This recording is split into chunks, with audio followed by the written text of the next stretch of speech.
ये किसी भी चीज को धक्का देने में या खींचने में हमारी जो ताकत लगती है उसको हम बोलते हैं force. Sit down. Very good. अब हमने पहले कर लिया फोर्स, आज करेंगे हम टाइप्स ऑफ फोर्स।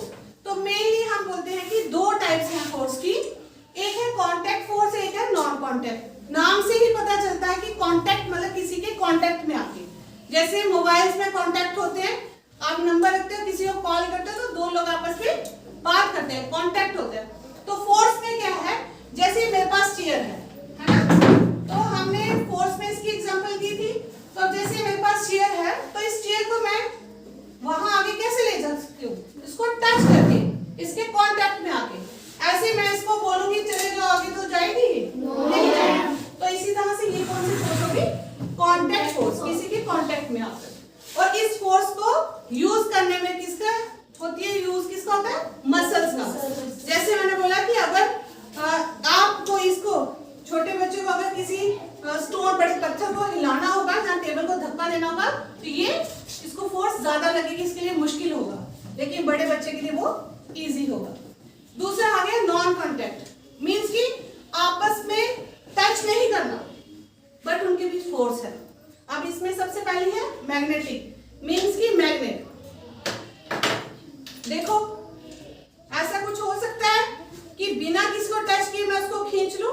अब ये देखो, आप बोलोगे ये जादू है, मैंने खुद ने ना इसको टच करवाया, इसे खुद ही खींच लिया। तो ये क्या है, मैग्नेट। क्या है, मैग्नेट, जिसको आप क्या बोलते हैं, चुंबक। ठीक है, तो ये क्या होते हैं, इसकी दो साइड्स होती हैं। अगर हम इसको, एक आ जाओ बेटा, यही देखेंगे करके कि अगर हम इसको करो, आप इसको जोड़ो, आपस में जोड़ रही है, धक्का दे रहे हैं, ये जुड़ने रहे। अब एक साइड, एक की मैग्नेट की साइड में चेंज करते हैं। अब देखो, अब ये क्या हुआ, जुड़ रहे, खींचो, शाबाश, वेरी। तो अब ये क्या बता रहे हैं कि मैग्नेट में क्या होता है कि उसमें अपनी फोर्स है, एक बार वो खींच लेता है, ठीक है, मतलब उसके साथ जुड़ जाता है, एक दूसरे को साथ जुड़ जाते हैं। अब इसकी साइड चेंज कर दो, ये धक्का देते हैं। और मैग्नेट क्या करता है, कोई भी लोहे की चीज है उसको अट्रैक्ट करेगा।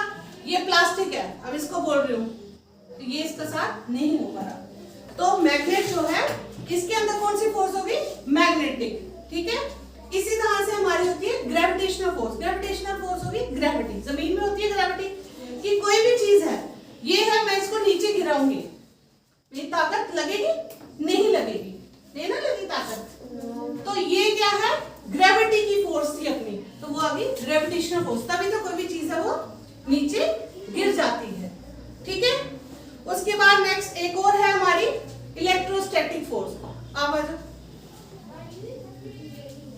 अब ये हमारे पास एक, हमने प्लास्टिक की स्ट्रॉ ली है, उसके दो हिस्से किए, इसको थ्रेड के साथ लटकाया है, और इस जो स्ट्रॉ है इसको क्या कर रही है, ये अपने हेयर्स के साथ रब कर रही है।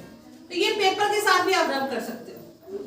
अब ये टच करो जरा, क्या हो रहा है, हाँ धक्का। अब इसमें क्या था, जाओ बेटा, थैंक यू। इसमें क्या था, ये स्ट्रॉ कैसे हिल गई, बिना टच किए हिल गई। वो कैसे, दोनों प्लास्टिक की थी, वो इसलिए क्योंकि जब उसने रब किया, रब करने से उसके ऊपर चार्ज आ गया, वो एक्टिव हो गई, जिसकी वजह से जैसे उसने पास किया तो वो दूसरी वाली जो थी उसने मूवमेंट शो की, तो वो हो गई फोर्स।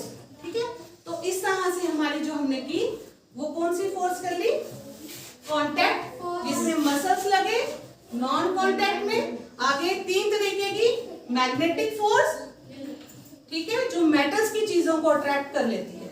ठीक है, और हमने की इलेक्ट्रोस्टैटिक, जो चार्ज हो जाती है बॉडी। कई बार देखो आप स्केल को ऐसे करना, चार्ज करोगे तो वो बैलून के साथ करोगे तब भी चिपकेगा साथ। ठीक है, दीवार के साथ चिपकाओ कैसे होता है। तो ग्रेविटेशनल फोर्स जो जमीन की फोर्स है, तभी जो चीजें हैं वो नीचे गिर जाती है, ना कि ऊपर जाती है। ठीक है, तो ये हमारी क्या थी पूरी फोर्स और टाइप्स ऑफ फोर्सेस। ठीक है।